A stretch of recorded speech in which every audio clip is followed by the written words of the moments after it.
السلام علیکم۔ یہ ایک سوال آیا کہ کیا واقعی ابراہیم نے ایسے شہر کی دعا کیا تھا جو امن والا ہو اور اس میں پھلوں سے روزی دے، اور پھر اس کے بعد جو وہ ابراہیم اور اسماعیل نے مل کر خانہ کعبہ کی بنیاد رکھی اور وہاں پھر دعا کیا؟ اس کی کیا حقیقت ہے، اس کو قرآن سے سمجھا دیں۔ اس وقت میرے پاس حافظ نذر احمد والا ترجمہ ہے، پہلے میں ان کا ترجمہ بیان کروں گا،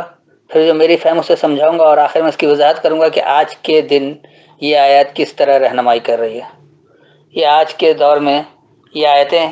کیسے ہدایت کا باعث بنتی ہیں۔ تو اس کے لیے سورہ بقرہ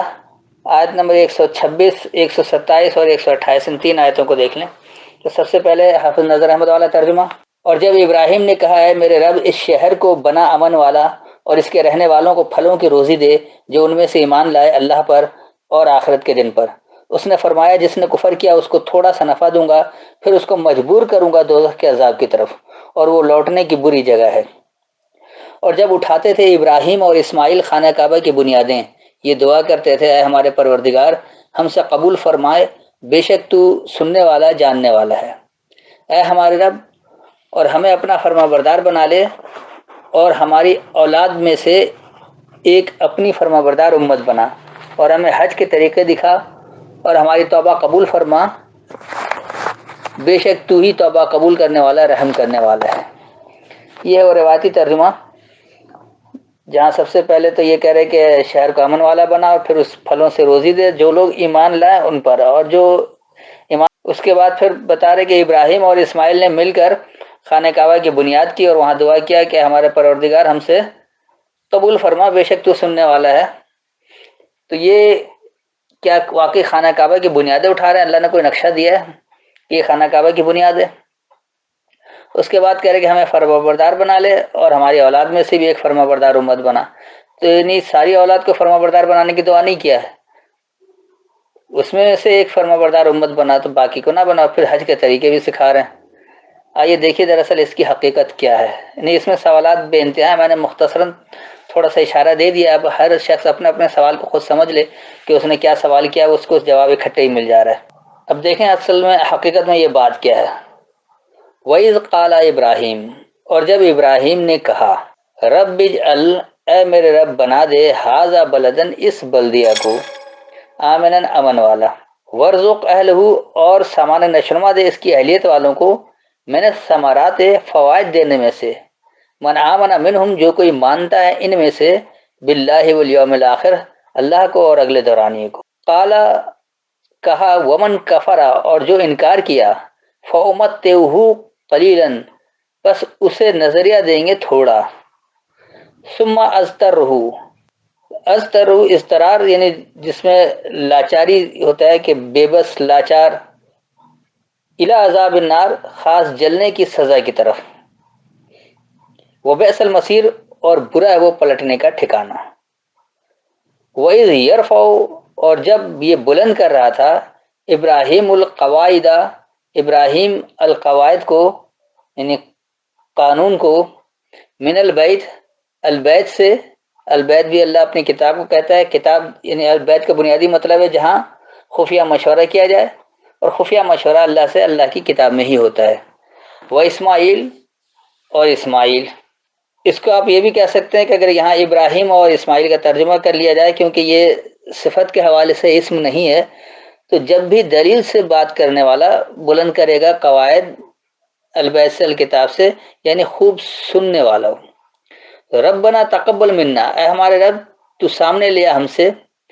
انکا انت السمیع العلیم، بے شک تو ہی علم سے سننے والا ہے۔ اس کے بعد آ رہا ہے ربنا وجعلنا، اے ہمارے رب اور بنا دے ہمیں، مسلمین لکا، سلامتی دینے والا تیرے لیے، ومن ذریتنا، اور ہمارے پھیلانے والوں میں سے،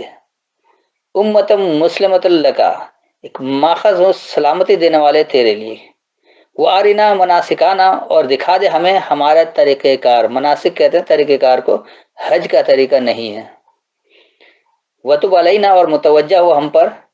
انکا انت التواب الرحیم، بے شک تو رحم سے متوجہ ہونے والا ہے۔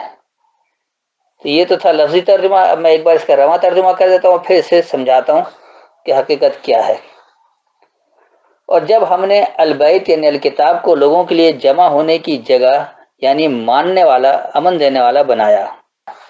اور جب ابراہیم نے کہا ہے میرے رب اس بلدیہ کو امن والا بنا دے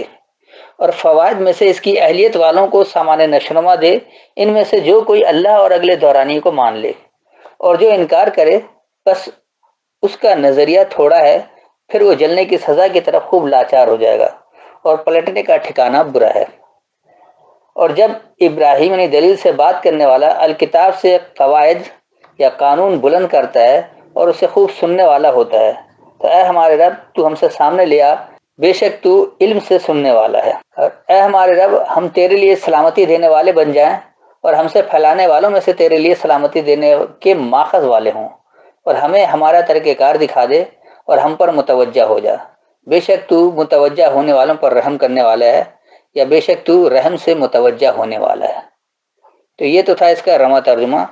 اب حقیقت میں دیکھیں کہ یہ ہدایت کیا ہے اور کس طرح سے سمجھ آئے۔ سب سے پہلے جو کہا جا رہا ہے کہ ابراہیم نے کہا کہ اس بلدیہ کو امن والا بنا دے، تو یہ ابراہیم جو ہے یہاں پر پیش ہے اور پیش حال کے لیے ہوتا ہے۔ تو جب کہتا ہے دلیل سے بات کرنے والا، اے رب اس بلدیہ کو امن والا بنا دے، جہاں بھی دلیل سے بات کرنے والا ہوتا ہے وہ جس بلدیہ میں رہتا ہے، جس شہر میں رہتا ہے، وہ چاہتا ہے کہ وہ بلدیہ جو ہے وہ امن والی ہو جائے۔ تو جب بھی کوئی دلیل سے بات کرنے والا ہوگا، جو اللہ نے جو دلیل دیا اس کو بنیاد پر، اللہ کی کتاب سے دلیل دینے کی بنیاد پر کوئی بھی شخص جب ہوگا وہ بات کرتا ہے، تو وہ پھر یہی چاہتا ہے کہ ہمارے رب اس بلدیہ کو امن والا بنا دے اور اس کی اہلیت والوں کو سامان نشونما دے۔ اس کے فوائد میں سے ثمرات، جو اس کے نتائج، یعنی اچھے نتائج، فائدہ، یہ پھل دینے کی بات نہیں ہو رہی ہے کہ پھل سے رزق دے دے۔ اور ایسا کیوں ہوگا، یعنی یہ دلیل سے بات کرنے والا ایسا کیوں کہتا ہے کہ جس بلدیہ میں وہ ہے اس کو امن والا بن جائے اور اس کی اہلیت والوں کو سامان نشونما بھی ملے اور وہ فوائد دینے والے میں سے ہو، کیونکہ وہ من آمن منہم باللہ والیوم الآخر، جو کوئی ان میں سے اللہ کو اور آخری دورانیے کو مانتا ہے۔ اللہ کو ماننے کا مطلب یہ ہے کہ اللہ کے احکامات کی پابندی اختیار کرے گا، اور یوم آخرت کو ماننے کا مطلب یہ ہے، یوم الآخر یعنی سب سے آخری دورانیہ، تو اس آخری دورانیے کو ماننے کا مطلب یہ ہے کہ پھر اللہ کے آگے ہی ہمیں جواب دہ ہونا ہے، ہمیں ایک حساب کتاب دینا ہے، جو کچھ ہم نے عمل کیا ہے اس کے نتائج حاصل کرنا اس اللہ سے، جہاں باز پرس ہوگی، جہاں اللہ حساب کتاب کرے گا، یوم القیامت بھی اس کو کہتے ہیں۔ تو اس یوم الآخر پر جو ماننے والا ہوگا ان کو ہی ملے گا۔ اس کے بعد کہتا ہے کہ جو انکار کرتا ہے تو اس کا نظریہ تو بڑا تھوڑا ہے۔ مثال کے طور پر آج کے لوگ جو انکار کر رہے ہیں، آج کی مسلم دنیا، اس نے اللہ کو اور آخری دورانیے کو ایک طرح سے بھلا دیا ہے، انکار کر دیا ہے، کیونکہ اللہ کو خالص مانتے نہیں اللہ کے کلام کے ذریعے، اور یوم الآخر کو تو بھلا بیٹھے ہیں۔ یہاں لوٹ مار، چوری، کرپشن، ناجائز منافع خوری، لوگوں کا نقصان پہنچانا، باطل کا ساتھ دینا، حق کو کسی طرح اوپر نہیں آنے دینا، یہ ساری باتیں اور یہ ساری برائیاں اور یہ سب کچھ کر رہے ہیں مسلمان ہونے کے نام پر۔ اور خاص طور پر حکمراں طبقہ، یہ تو انتہائی کرپٹ، ظالم، یہ چھوٹے لوگوں پر، کمزور لوگوں پر ظلم کرنے سے بھی باز نہیں آتے ہیں۔ تو جو لوگ پھر انکار کرتے ہیں ان کا نظریہ بڑا تھوڑا ہے، بہت تھوڑا ہے، اور پھر وہ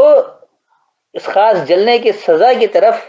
لاچار ہو جائیں گے، کیونکہ ان کا عمل ایسا ہے، وہ اپنے اعمال کی وجہ سے مجبور ہو جائیں گے، لاچار ہو جائیں گے جلنے کی سزا کی طرف، اور یہ جو ہے یہ پلٹنے کا برا ٹھکانہ ہے۔ اس کے بعد کہا جا رہا ہے کہ جب بھی یہ دلیل سے بات کرنے والے اللہ کی کتاب سے القواعد یعنی خاص قانون بناتے ہیں، اس قانون کو بلند کرتے ہیں، اس کو رفعت دیتے ہیں، اس کو بلندی تک پہنچانا چاہتے ہیں، کہ جب بھی یہ دلیل سے کوئی بات کرنے والا جو ہے وہ البیت سے یعنی الکتاب سے، خالص اللہ کی کتاب سے قواعد لیتا ہے، قانون لیتا ہے، اس قانون کو بلند کرتا ہے، یعنی وہ خوب اچھا سننے والا بھی ہوتا ہے، کیونکہ جب وہ سننے والا ہوگا تو اس کے بعد ہی وہ حق بات تک پہنچ سکتا ہے، اگر سننے والا نہیں ہو تو حق بات تک نہیں پہنچ سکتا ہے۔ اللہ کے احکامات کیا ہیں اس کو سمجھنے کے لیے ہی صلاۃ ہے، اور اس میں بیٹھ کر جو حجت ہوتی ہے کہ اچھی طرح بات سمجھ جائے، کہ ایسا نہ ہو کہ ہم بیت سے باہر چلے جائیں، نہیں، ہم اللہ کے کلام میں، اللہ کے کلام کی ملاوٹ نہ کر لیں، شرک نہ کر لیں، اور وہ ہمارا فہم جو بالکل غلط نہ ہو جائے، جو اللہ دے رہا ہے اس کو ہم اچھی طرح سمجھ نہ پائے، ایسا نہ ہو، اس کے لیے حج ہے، یعنی دلیل کے ذریعے بحث ہے۔ اور جب یہ باتیں ہو جائیں گی تو پھر اس کو اپنے عمل سے فروغ دینا، جس کو زکوٰۃ کہا جاتا ہے، اور اس کے ذریعے پھر آپ کا ہر وہ عمل جو قرآن کے خلاف ہو، جو اللہ کے احکامات کے خلاف ہو، اس سے رک جانا صیام کہلاتا ہے۔ تو یہی چیزیں یہاں بھی جب قواعد بناتا ہے، جب بھی دلیل سے بات کرنے والا قواعد بنا رہا ہے، قاعدہ قانون بنا رہا ہے، تو قانون جب بناتا ہے الکتاب سے تو وہ اچھا سننے والا بھی ہوتا ہے، کیونکہ جب وہ سنے گا جبھی فیصلہ کر پائے گا صحیح. تو اس کے بعد اس کی جو خواہش ہوتی کیا ہوتا ہے کہ ہمارے رب ہم سے یہ تیرے سامنے آ جائے، یعنی ہم نے جو کچھ بنایا یا قانون یہ سامنے آ جائے، اور یہ اللہ سے سامنے آ جائے، یعنی اللہ کے احکامات کے تحت سامنے آ جائے. تو اس کا نتیجہ کیا ہوگا؟ کیونکہ وہ چاہتا ہے کہ بے شک جو تو ہی ہے وہی علم سے سننے والا ہے. علم سے سننے والے کا مطلب یہ ہے کہ جب آپ علم کے ذریعے الکتاب کے ذریعے بات کریں گے تو اس سے جب کچھ آپ دیں گے تو پھر وہ سنے گا ضرور، کیونکہ اب جب آپ کا عمل صحیح ہوگا تو وہ نتائج بھی اچھے ملیں گے، نتیجہ بھی صحیح ملے گا. تو رب جو ہے وہ ہمیشہ علم سے سننے والا ہوتا ہے، یعنی علم کے ذریعے آپ عمل کریں گے اس کے بعد ہی آپ کو وہ نتائج ملے گا. آگے پھر کہہ رہا ہے کہ ہمارے رب ہم تیرے لیے سلامتی دینے والوں میں سے بن جائیں. مسلمین جو یہ جمع کا صیغہ مسلمین یعنی سلامتی دینے والا، تو ہم بن جائیں تیرے لیے سلامتی دینے والے. اور جو ہمارے پھیلانے والے ہیں وہ بھی ایک سلامتی دینے والے ماخذ والے، جو تیرے لیے سلامتی دینے والے اس کے ماخذ والے ہوں. تو اللہ سے سلامتی دینے والے بننا نے اللہ کے احکامات پر مکمل عمل درآمد کرنا، اللہ کے احکامات کو سمجھ کر اس پر عمل کرنا، اس کو اپنے عمل سے فروغ دینا. تو جب ہی ہوتا ہے تو اللہ کیونکہ دین اسلام پسند کیا ہے، یعنی کہ سلامتی والا نظام، تو اس میں سلامتی ہی دی جاتی ہے، وہ کسی کے لیے غیر سلامتی والے کام نہیں کرتے ہیں. یہی وجہ ہے کہ جب قواعد الکتاب سے بنائے تو پھر اس کی خواہش ہے کہ ہمارے رب ہمیں سلامتی، ہم تیرے لیے سلامتی دینے والے بن جائیں، اور جو ہمارے پھیلانے والے وہ بھی، اور وہ سلامتی کے ماخذ والے ہوں تیرے لیے. اور یہ کیسے ہوگا؟ آگے خود اس کی وضاحت ہو رہی ہے کہ ہمیں دکھا دے وہ ہمارا طریقہ کار اور ہم پر متوجہ ہو جائے. تو اللہ متوجہ کیسے ہوگا؟ جب آپ اللہ کی طرف متوجہ ہوں گے، یعنی اللہ جو حکم دے رہا ہے آپ کو یہ بتانا کہ ہم قواعد کیسے بنائیں، آپ اللہ سے پوچھیں گے تو اللہ اپنی کتاب میں بتا رہا ہے کہ کیسے بنانا ہے، کس طرح سے کیا کچھ کرنا ہے. تو ان قواعد قانون کو بنانے کے لیے جس کے ذریعے نظام سیاست یعنی نظام میں ریاست چلایا جاتا ہے اور اس کے تحت ہر ایک کو امن میسر کیا جاتا ہے، رزق کی فراوانی ہوتی ہے، تو وہ سب کچھ کیسے ہوتا ہے کہ وہ طریقہ کار ہو، وہ مناسک ہو، نہیں وہ طریقہ کار ہو جو اللہ بتا رہے کہ کس طرح سے کرنا ہے. اور یہ جب آپ متوجہ ہوں گے اس کی طرف جبھی ہوگا. اور پھر اللہ کیونکہ وہ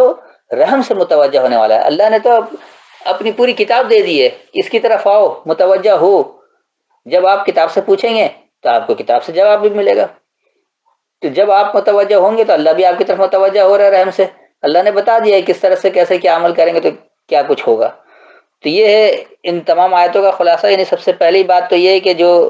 دلیل سے بات کرنے والا وہ ہمیشہ یہ چاہتا ہے کہ جس بلدیہ میں وہ ہو وہاں امن بھی ہو، وہاں رزق کی فراوانی بھی ہو، اس کی اہلیت والوں کو بڑے فوائد والے بڑے اچھے نتائج والے رزق ملے، سامان نشو و نما ملے، اور وہ اللہ اور یوم آخر کو ماننے والا بھی ہو.